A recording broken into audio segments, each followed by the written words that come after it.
피곤하지 않게 당당하게라고 하는 제목으로 열왕기서 두 번째 강의를 하려고 합니다. 리마인드 해드리겠습니다. 지난주에 1절에서 4절까지 말씀을 살펴보았는데, 솔로몬이 아직 왕에 오르지 못하고 다윗 왕이 늙고 노쇠했지만 그래도 왕의 자리에 있습니다.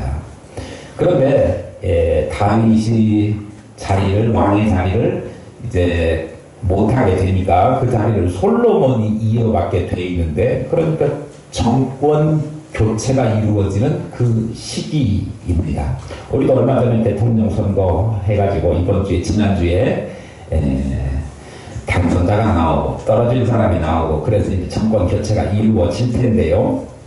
어쨌든 당시의 상황도 다윗 왕이 물러나게 되고, 그리고 솔로몬이 왕위를 이어받게 되는 그런 과정의 배경을 보여주는 내용이 지난주에 있었는데, 꼭 사극의 드라마 보는 것 같은 이야기가 거기 나와 있어요.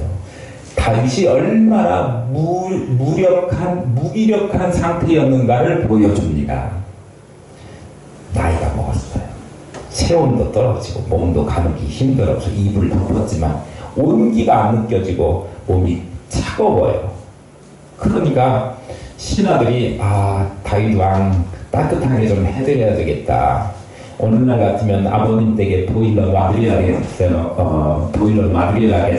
라고 하겠지만, 옛날에 뭐 보일러가 있습니까? 아무리 불 떼고 이불을 덮어줘도 따뜻하지 않으니까. 당시에 고대의 그 귀족들이나 뭐 이런 연로한 분들이 추위를 타고 그러면 체온을 올리는 방편으로 젊은 여자들을 그 옆에서 같이 함께 자도록 함으로써 상대방의 체온을 연약한 사람에게 전달하도록 하는 그런 방편이 쓰여졌습니다. 고대 중국의 황실에 그런 일들이 있었다라고 하는 기록도 있고요. 그러니까 당시에 다윗이 그렇게 기력이 없으니까 주변에 있는 신하들이 왕에게 젊은 처자를 하나 구해서 왕을 따뜻하게 해드리려고 해서 수넴이라고 하는 지역에서 가장 예쁜, 성경에 보니까 신이 아리따운 여자 아비삭, 미스 수넴 아비삭을 데려오게 됩니다. 그래서 아비삭으로 하여금 시중들게 하고, 그리고 침실에서 이불 속에서 왕을 따뜻하게 체온을 덮이도록 하는 그런 역할을 맡겼습니다. 그런데 다윗이 그 어린 처녀, 예쁜 처녀가 한 이불 속에서 자기를 보듬고 체온을 따뜻하게 해주어도 그 여인을 가까이 하지 않았다. 잠자리를 같이 하지 않았다라고 하는 표현을 썼는데, 우리 19세가 없지요? 승진이 않았지요? 섹슈얼 릴레이션 하지 않았다, 그런 얘기예요. 성적인 교감을 갖지 않았다. 다윗이 많이 얌전해져가지고 천하의 남봉꾼 호세꾼이었던 그가 남의 각시고 누구고 가리지 않고 자기 것 만들려고 했었던 그가, 그래서 밧세바도 취하고 그러지 않았습니까? 그러던 그가 이제는 옆에 아리따운 젊은 처자, 혈기왕성한 피가 끓는 여인이 누워있어도 그를 건들지 않았다라고 하는 이야기는 다윗이 이제 많이 성숙했구나, 믿음으로 살려고 어떤 그런 육체적 욕망도 다 절제할 수 있었구나 라고 생각할지 모르지만, 물론 신학자들 중에도 그렇게 생각하는 사람도 있지만, 저는 제가 보는 관점은 그게 아니라고 했습니다. 왜냐하면 성경을 그 맥락에서 쭉 이해하다 보면 지금 이 말씀이 1절에서 지난주에 살펴보았던 4절에 언급된 내용이 어떤 거 표현하려고 하냐면, 다윗이 그만큼 이제 나이 먹어서 무기력해졌다, 그거 이야기하려고 하는 거거든요. 그러니까 이거는 다윗이 경건해졌다라고 하는 말을 하기 위해서 덧붙여진 에피소드가 아니고, 다윗이 정말 무기력한 상태였구나 라고 하는 것을 이야기하는 맥락에서 이해를 해야 되기 때문에 그거는 다윗이 제대로 몸도 가누지 못하고 주변에서 자기를 배반하고 모반하고 하는 일들이 벌어졌는데도 불구하고 그거를 알아채지 못하고 눈치채지 못하는 그런 상태에 있었다라고 하는 것을 보여주고 있는 내용이었습니다. 그게 지난주에 살펴봤던 내용이에요. 거기에 이어서 오늘 어떤 이야기가 나오는지 한번 기대를 가지시고 한번 본문을 보겠습니다. 5절 말씀 한번 볼까요? 그때에 핫깃의 아들 아도니아가 스스로 높여서 이르기를 내가 왕이 되리라 하고 자기를 위하여 병거와 기병과 호위병 50명을 준비하니 그랬습니다. 처음에 그때에 그랬는데 그때 언제예요? 다윗이 이제 어린 동료가 같은 이불 속에 누워 있어도 움직일 기력조차 없고 주변에서 무슨 일이 일어나도 전혀 분위기를 파악하지 못하는 그때에 라고 하는 말씀입니다. 다윗이 늙어 무기력해졌습니다. 당연히 나라를 통치할 수 있는 그런 힘이 없었습니다. 그러니까 그때 핫깃의 아들 아도니아가 스스로 높여서 자기가 왕이 되겠다 그렇게 했습니다. 이 아도니아라고 하는 사람이 딴 사람이 아니라 다윗의 아들 중에 한 명입니다.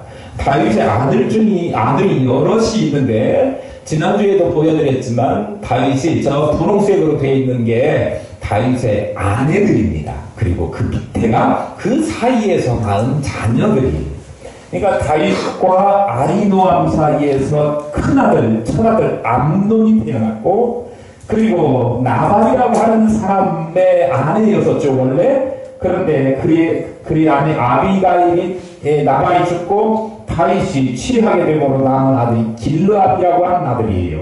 그리고 다윗과 마하마 사이에 낳은 아들이 압살롬이고 딸이 다말이에요. 그리고 네 번째 아내 핫깃의 아들 아도니아가 있지요. 사실 다윗의 처들이 이렇게 많아요. 바세바 해가지고 바세바 사이에서 낳은 넷째 아들이 이제 솔로몬인데 하나님께서 이스라엘의 다음 왕으로 차기 왕으로 점지해놨어요. 그리고도 그 아들 말고도 이 뒤에 이 아내들 말고 그 외에 이름도 기록할 수도 없는 그 다른 아내들도 있는데 그의 아내들 자녀들이 이렇게 많이 있어요. 그러니까 다윗이 만약에 경건해져서 그 아까 아비삭을 손대지 않았다라고 이야기한다면 뒤에 이렇게 많은 아내들을 통해서 자식들을 또 낳지 않았어야 그 이야기가 통용되는 이야기예요. 그런데 신학자들이 이런 건 염두에다 두지 않고 자기들 생각으로 이제 나이 먹었으니까 경건해졌다 그렇게 이야기를 단정적으로 이야기하는데 그런 판단은 잘못됐다고 하는 거예요. 어쨌든 자 첫째 아들 암논인데 이 암논은요 첫아들인데 철이 안 들어가지고 자기의 이복 동생 배다른 동생이긴 하지만 이 다만이라고 하는 마아가를 통해서 난 그 딸이죠. 여동생을 성폭행해요. 있어서는 안 될 일이죠. 그런 일이 있으니까 그의 오빠였던 압살롬이 그래서 암논을 죽여버립니다. 그래서 암논이 죽어요. 그리고 이 압살롬은 나중에 자기 아버지 다윗을 반역해가지고 쿠데타를 일으켜요. 그러니까 그 당시에 군대 장관이었던 요압이라고 하는 사람이 나서서 이 압살롬을 죽입니다. 그러니까 다윗 왕이 자기 아들이 쿠데타 일으켰지만 죽고 난 다음에 내 아들 압살롬아 하면서 얼마나 슬퍼합니까? 자기 아들이 쿠데타 일으켰다는 사실도 정말 받아들이기 어렵고 그 아들이 하여튼 요압이라고 하는 군대 장관에 의해서 요압에게 야 죽이지는 마누라 그렇게 부탁했는데도 요압이 안 돼 하면서 그냥 자기 생각대로 압살롬을 죽여버려요. 그러니까 자기 아들 죽은 것도 슬프고 그래서 애국 통곡하면서 울지 않습니까? 어쨌든 압살롬이 죽었어요, 셋째 아들이. 그러면 다음 보위를 이어갈 차기 왕으로 두 번째 살아남은 누가 있어요? 길르압이라고 하는 아들이 있는데, 이 아들은 성경에서 여기서만 등장해요. 다른 데 나오지 않아요.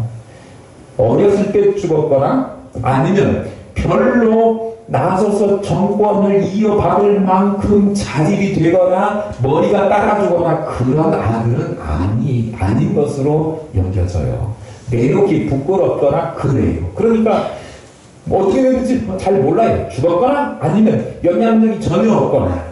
그러니까 이 아들도 왕위를 물려받는 데서 이미 사람들로부터 다 뭐라고요? 제껴졌어요. 네.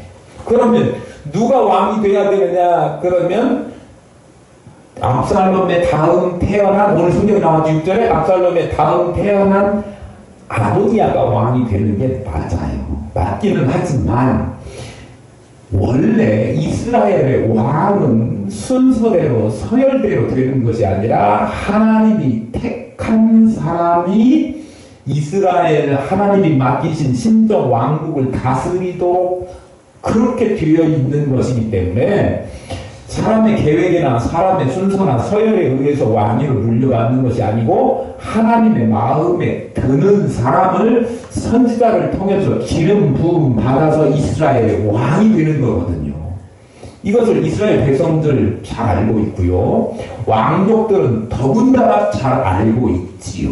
그런데 아도니아는 하나님의 신탁을 받거나 아니면 하나님께서 그 중심을 보시고 마음이 들어서 내가 너를 왕으로 세우겠다라고 하는 그런 작정을 하시지 않았는데도 불구하고 자기가 스스로 아버지가 기운 빠져서 이제 아무것도 못하고 분위기 파악 못하니까 내가 왕이 되어서 이 나라를 다스려야 되겠다라고 하는 정치적 야심이 있었던 그런 아들이었다, 그런 말씀입니다.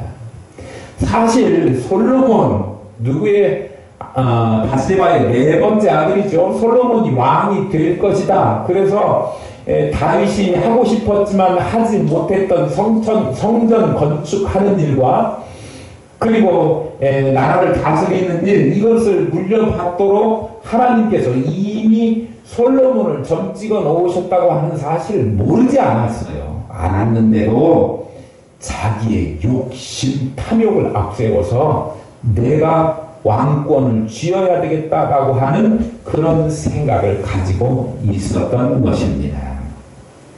그래가지고 스스로가 자기를 높여서 뭘 하기로 생각했느냐 그러면 이제 왕이 될 준비를 해야 되겠다. 즉위식을 준비해야 되겠다. 그래서 준비한 것이 5절 뒷부분에 이렇게 나와 있습니다.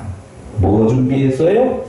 병거, 기병, 호위병 50. 병거는 전쟁할 때 나가는 그런 수레 같은 거예요. 오늘날로 말하면 뭐 탱크나 장갑 사고 이런 거죠. 아주 든든하고 위험을 자랑할 만한 그 당시에 있어서는 최첨단 전차예요. 기병은요, 말을 타고 전쟁에 나가는 그 기동력이 있는 장수들과 말을 이야기하는 거죠. 힘과 능력을 상징해요. 그리고 호위병 나오죠. 호위병 50명. 오늘날로 말하면 보디가드, 그 경호원이죠. 경호원 50명씩이나 기용해가지고 자기가 가면 안전하게끔 딱 주변에서 경호하는 임무를 맡길 사람들을 자기가 미리 딱 준비를 시켜놨습니다. 하나님께서 세우시는 신정 왕국의 왕, 이것을 모르지 않지만 하나님께서 주신 신적 그 소명이나 아니면 부르심에 의해서가 아니라 인간적인 욕망, 권력에 대한 탐욕, 그것 때문에 스스로 왕이 되겠다고 이런 것들을 준비해 놓았습니다. 한편 세상적으로 일반적인 상식 수준에서 생각해보면 왕위 계승 서열상으로 누가요? 아도니아가 이번에 물려받는 게 맞지요. 1순위고 의적인 조건도 괜찮아요. 6절 한번 보십시다. 6절. 그는 압살롬 다음에 태어난 자요. 그게 뭐예요? 조건이에요. 서열이죠. 서열. 그 다음에 용모가 심히 준수한 자. 의적 조건입니다. 그 다음에 그의 아버지가 내가 어찌하여 그리하였느냐 하는 말로 한 번도 그를 섭섭하게 한 일이 없었다라고 하는 거예요. 그러니까 그는 기가 죽을 일이 없고 자존감이 엄청나게 셌던 사람이에요. 뭐 덕분에 아버지가 엄청난 사랑을 주었기 때문에. 그게 이제 세 번째 자존감입니다. 그게 높았던 사람이에요. 자신이 장자의 권리자가 되었구나라고 하는 그런 생각. 또 남보다 인간적인 자신감으로 교만하게 되었다고 하는 것이지요. 용모도 출중한 데다가 어디 나가도 기죽지 않을 외모와 외적인 조건 다 가지고 있었습니다. 게다가 아버지 다윗이 아도니아를 한 번도 꾸짖지 않았다라고 하는 표현 우리가 읽었잖아요. 뭔 의미 같아요? 아버지가 아들 아도니아를 보니까 아도니아는 하나도 나무랄 데가 없어. 그만큼 아도니아가 착하고 훌륭하고 부모님 마음에 쏙 드는 그런 인물이었다라고 생각할 수도 있지만 제가 보는 관점에서는 그런 차원의 말을 한 것 같지는 않아요. 오히려 다윗이 나라를 다스리고 나라를 부강하게 하고 적들을 물리치고 영토를 확장하는 그런 일에 신경을 쓰다 보니 다시 말하면 정사에만 몰두하다 보니 자녀들 교육에는 신경 쓰지 못했던 아버지예요. 그도 그럴 것이요. 보세요. 제가 잠깐 말씀드렸지만 암논이라고 하는 첫 번째 아들이 자기의 여동생을 아무리 배다른 여동생이라고 하더라도 여동생을 성폭행해요. 그게 있을 수 있는 일입니까? 부모가 그런 거 안 가르쳤기 때문에 그래요. 꼭 가르쳐야만 그걸 아는 건 아니지만 인간이라면 인륜적으로 자동적으로 생급적으로 알아야 될 도덕적 윤리적인 것인데 그것조차도 그런 윤리적인 것까지도 지키지 못할 만큼 교육이 없었다고 하는 거예요. 그러니까 자녀들 우리 집에도 남자 형제만 둘이 있는데 자녀들에게 옛날에는 딸들에게만 너 몸가짐 조심해 뭐 이렇게 이야기했지만 남자 자녀들에게도 나가서 행동거지 잘 해야 되고 내가 소중한 만큼 다른 자식들도 존중해주고 또 여자들을 연합하고 또 보호해줘야 될 일이니까 잘 해야 된다. 매너 잘 지키고 그렇게 해야 된다. 교육을 해야 되죠. 남자들만 성적으로 여자들만 성적으로 조심하면 돼 말이야. 남자들도 성적으로 조심하고 지킬 것 지켜야 된다라고 하는 교육을 해야 되는 거예요. 제가 뭐 페미니스트도 아니지만 요즘 화두에 오르는 남자 여자가 다 공이 그러한 교육을 다 받아야 되는데 보니까 다윗은 그러한 교육을 전혀 하지 않아가지고 집안 내에 그런 불상사가 있었다고 하는 것이지요. 전쟁에 능한 전략가이자 이스라엘 위대한 왕이었지만 부모로서는 제대로 하지 못했다 그런 생각이 듭니다.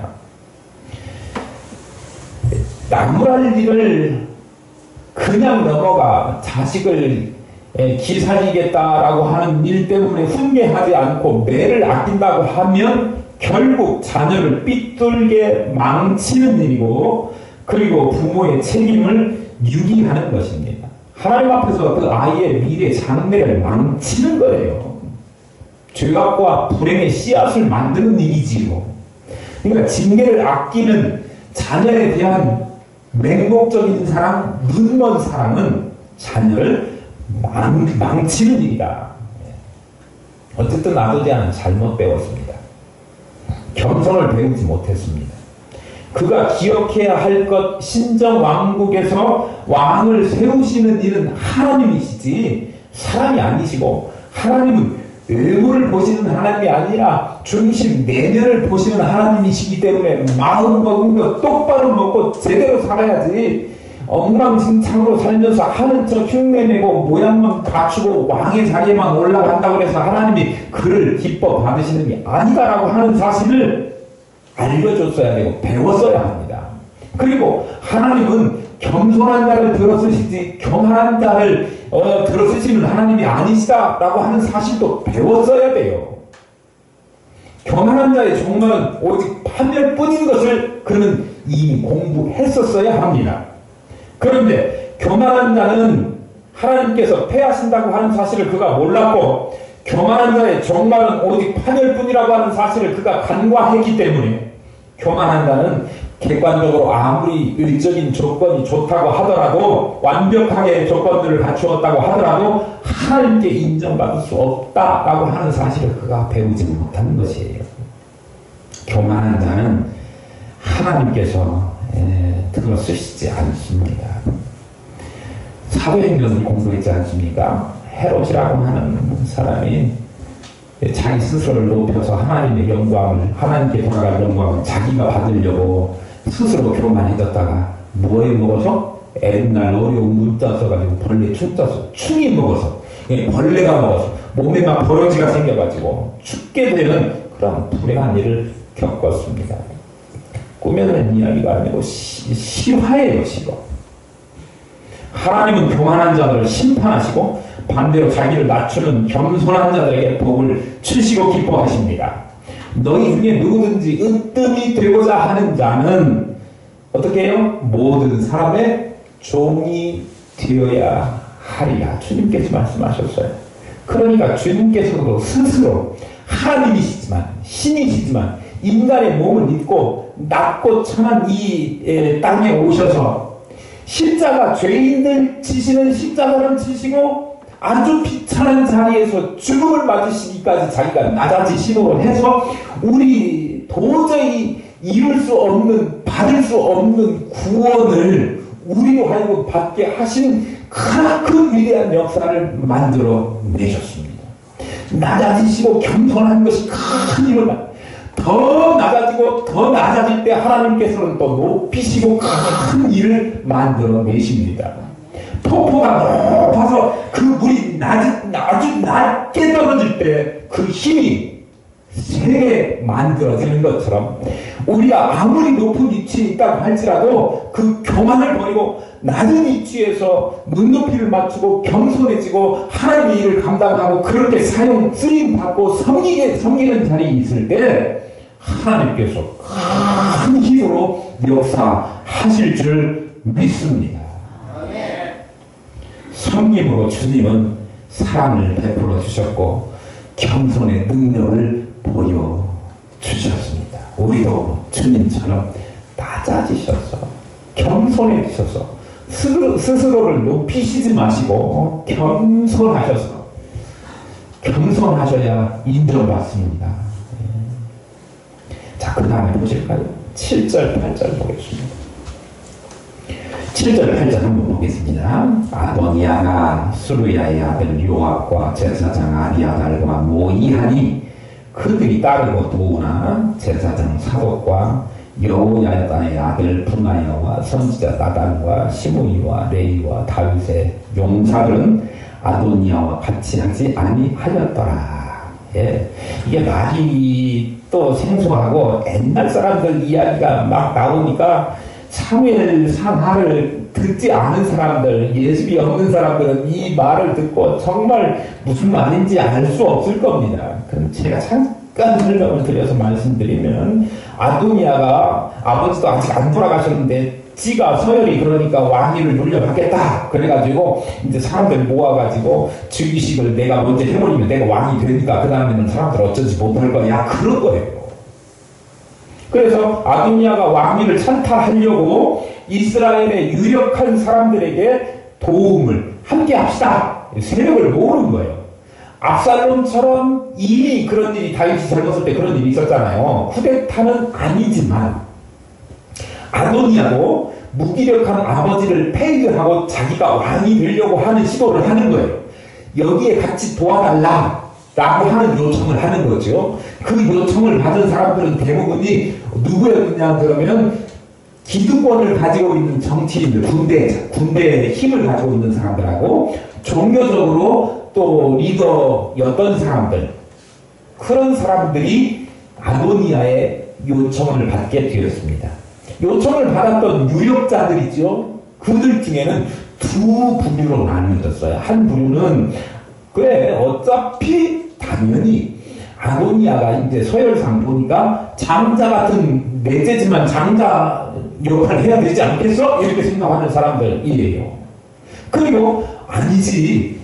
이미 우리나라는 신정왕국이고 하나님께서 세우시는 사람이 왕이 되어야 되고 이미 다윗 다음에 솔로몬을 왕으로 세우시겠다고 하나님께서 그렇게 말씀하셨고 다윗 왕도 그것을 알고 있어서 차기 왕 세자 책봉 이미 솔로몬으로 해놓은 것이고 그러니 아도니아가 왕이 된다고 하는 것은 하나님의 뜻을 거스른 일이며 아버지 선왕에 대해서도 예의가 아니다 라고 하는 생각을 가지고 그거를 거부하는 쪽으로 나뉘어지게 됩니다. 야, 이거 무슨 사극 보는 것 같죠? 예. 제가 설명을 잘하고 있나 몰라요. 첫 번째, 동의하지 않았던 사람이 7절에 나옵니다. 7절에. 아도니아가 스루야의 아들 요압과 제사장 아비아달과 모의하니 그들이 따르고 도우나. 여기 대표적으로 2명 나왔는데요. 요압이라고 하는 사람이에요. 다윗 왕 때 군대 장관이었습니다. 군대 장관이었는데 그가요 압살롬이 반역할 때나 세바가 반역을 일으켰을 때나 그 반역을 진압해가지고 다윗 왕의 왕권을 잘 지켜주었던 군대 장관이었어요. 유능한 군대 장관이었죠. 그런데 그도요 오늘 그 아도니아가 자기 스스로 높여가지고 왕이 되려고 하는 영모를 꾸밀 때에 거기에 참여하게 된 인물이 되었는데 그의 생각은요 실제로 왕에게 충성하는 그런 마음도 있었겠지만 그보다는 사심이 가득한 사람이에요. 그래서 자기의 출세를 위해서라고 하면 무슨 일도 하는 사람이에요. 예전에도 그런 일이 있었어요. 군대 장관이었던 북쪽의 군대 장관이었던 아브넬이라고 하는 장관이 있었죠. 그때 다윗이 초창기에 왕이 되었을 때 북쪽하고 남쪽하고 이렇게 조금 나뉘어졌었는데 이게 통합하자 그런 논의가 올 때 북쪽의 군대 장관이었던 아브넬이 이 다윗을 만나러 와요. 그래가지고 다윗하고 상의가 잘 됐어요. 협의가 잘 됐어요. 그런데 돌아가는데 만약에 아브넬이 이끄는 그 북쪽이 내려와서 다윗하고 왕족을 하나로 만들어가지고 그렇게 하면 누가? 아브넬이 왕 다음에 2인자 권력을 차지할 거잖아요. 요압은 그 꼴 못 봐요. 내가 만져야지. 저놈이 온다고? 내가 지금 다윗 밑에서 2인자인데 저놈이 오면 내 자리 물러날 것이고 그러면 어떻게 해요? 그러니까 합의하고 돌아가는 아브넬을 요압이 깊게 쫓아가고 죽여요. 그러니까 자기 욕심이라고 하면 엄청난 일도 저지르고야 하는 그런 사람이에요. 근데 결국은요 나중에 이 아도니아의 반란에 참여했다가 다 숙청을 당하게 돼요. 솔로몬 왕 때. 아비아달 제사장이지요. 제사장 뭐 하는 사람입니까? 하나님의 뜻대로 하나님의 뜻을 분별하여 하나님께 예배하고 백성들의 죄를 회개하도록 하는 일을 해야 되는데 아이고 하나님의 뜻을 잘 분별을 하지 못했어요. 하나님의 뜻은 그게 아닌데 솔로몬인데 솔로몬 제끼고 하나님의 뜻 솔로몬 왕 세우는 일을 저 멀리 밀어놓고 누구 하자고 하는 거예요. 지금 아도니아 왕 세우자고 하는 일에 동조했으니 하나님의 뜻에 반대되게 이렇게 하는 일을 누가? 제사장. 목사가 하나님을 영광 돌리게 하고 하나님께 이렇게 뜻에 맞게 해야 되지. 하나님 다루지만 하나님 욕먹게 하는 일, 그런 일 앞장서는 이거 목사 아니죠? 제사장이 하나님의 뜻 분별해가지고 하나님의 뜻대로 해야 되는 거지. 어떻게 제사장이 하나님의 뜻을 무시하고 인간적인 방법으로 아도니아가 넷째고 서열상 그러니까 외모도 괜찮으니까 왕 되게 하십시다 이런 일에 동참할 수 있어요. 정신 나간 거죠 제사장이. 하나님의 뜻과 명으로 가는 거 제사장. 그러니 이도 또한 나중에 파면당하고 아나도스로 귀환하게 돼요. 추방당합니다. 반대로 아도니아의 반란에 참여하지 않았던 사람들이 이제 8절에 나옵니다. 8절에 제사장 사독이라고 하는 제사장이 나오는데, 아도니아하고 같이 함께, 아니, 아도니아란다. 아비아다라고 함께 일했던 그런 제사장이었는데, 아비아다는 저쪽에 붙었고, 사독은 이쪽 편에 선 사람이에요. 아비아달과 함께 그 압살롬 반란 때 예루살렘을 나와가지고 도망할 때 여호와의 궤를 함께 메었던 그런 제사장이었는데, 그 믿음과 신앙을 놓치지 않고 끝까지 지키는 사람이죠. 또 분하에는 우리 잘 기억 안 나실지 모르겠지만 다윗의 용사들 이름 쭉 살펴볼 때 있었지요. 그 중에 30인의 용사들이 있었어요. 31명 남았어요. 종목되는 사람 한 명이 같이 겹쳐가지고 제가 설명드렸습니다. 그때 남았던 용사들 중에 한 명이 분하야예요. 충성된 사람이고 그렛과 블렛의 그 시위 대장으로 있었는데, 이 솔로몬이 왕되는 쪽으로 섰고 아도니아가 왕되는 일에 참여하지를 않았고 그 발에 물 담근 게 아니고 발 담그지 않았기 때문에 나중에는 요압이 어떻게 할 때요? 숙청당하고 이 시위대장으로 있던 경호과의 조그마한 이렇게 팀장이었던 이 사람이 군대 장관으로 등용되게 됩니다. 나는요, 우리가 잘 알고 있는 것처럼 다윗이 바세바를 범했을 때, 그러면 안 되지요 라고 왕에게 가서 이야기했던 사람 아닙니까? 선지자예요. 죽을 수도 있는데 그것 죽음을 불순하고 하나님의 말을 제대로 선포했던 사람이죠. 오늘날 목회자라고 하면 아무리 목에 칼이 들어오고 시대가 다 다르게 생각한다고 할지라도 하나님의 뜻, 성경에 입각해서 그건 아닙니다. 그렇게 주장할 수 있어야 되는 거죠. 다윗이 바세바를 범하고 우리아를 죽였을 때 왕을 신랄하게 책망해서 다윗이 그 말을 듣고 어떻게 했어요? 회개하고 돌아갔지 않습니까? 솔로몬의 왕위 계승을 위해서도 적극적으로 참여했던 선지자가 나단 선지자예요.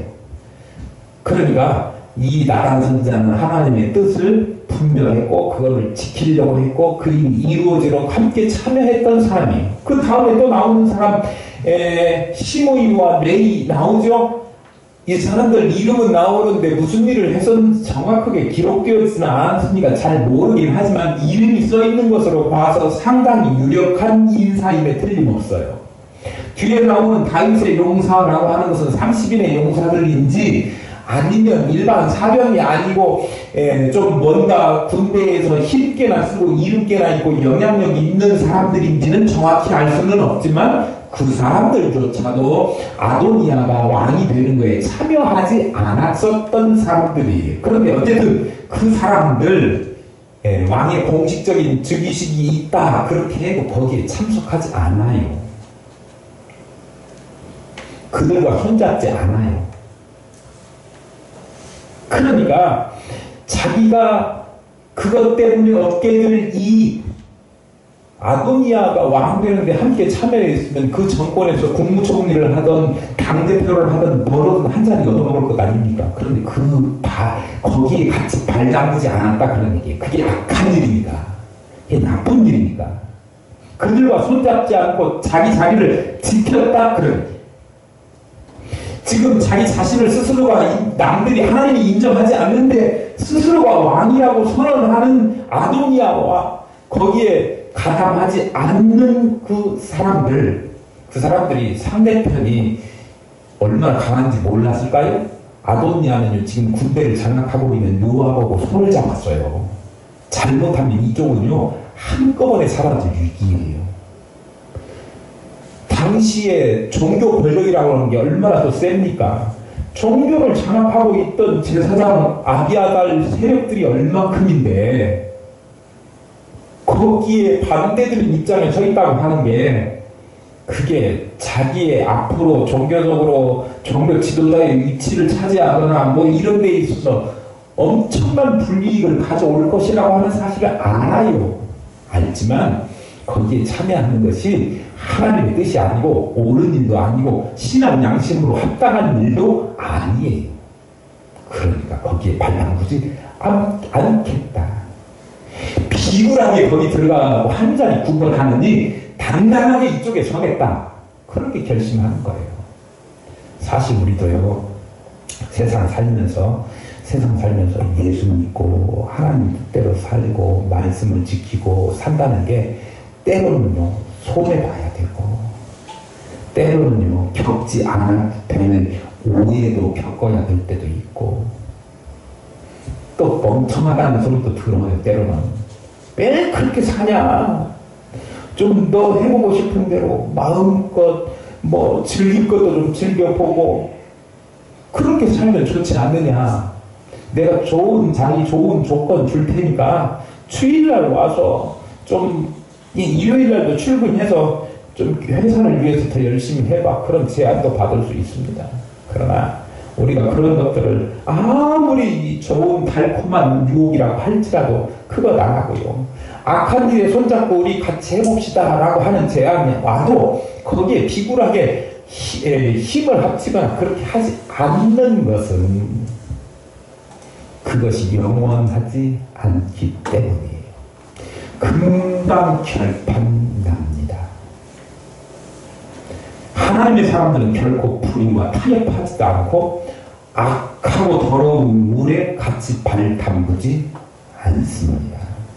모세가 이집트 왕자, 애굽의 왕자로서 그 호의호식하고 영화를 다 누릴 수 있었지만 그 영화를 누리는 것보다는 바로의 공주의 아들이라고 칭함을 받는 것을 거절하고 그리고 하나님의 백성과 함께 고난 받는 것이 더 낫다라고 판단하고 그 길을 박차고 나와서 고난을 사소하는 것 아닙니까?